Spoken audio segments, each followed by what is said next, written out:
All right. Now, what we talk about a lot is leadership. Let's fast forward right past the self and let's go right to leadership. And the way we talk about leadership is we really hold it up as important, and we provide a lot of status. We associate a lot of status with leadership.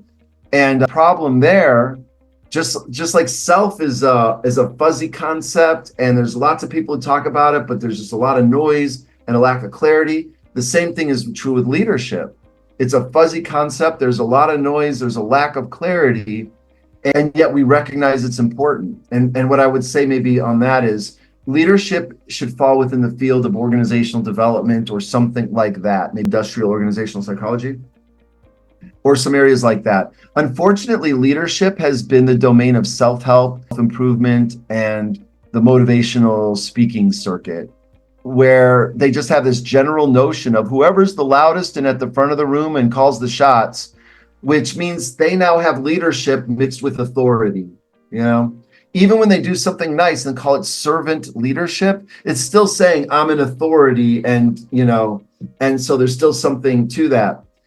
And our notion, the way I think about it, is leadership is not about a person.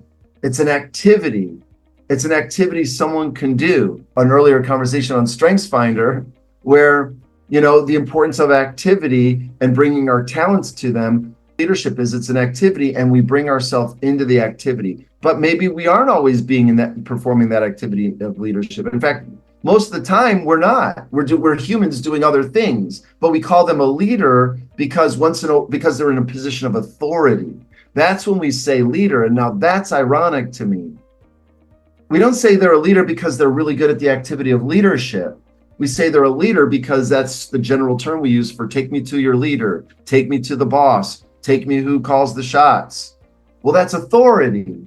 Now, I get why people merge those ideas because they're similar in a way. There's some overlap. A person in authority could really be good at practicing the activity of leadership, so there could be some overlap.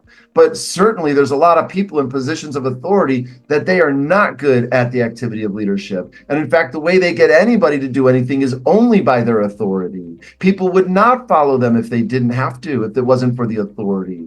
So we really need to talk about them separately if we want to get good at it. We have to know what something is if we want to get better at it. And by calling it an activity, well, we can get better at it. We can get better at activities, and we know how to do it.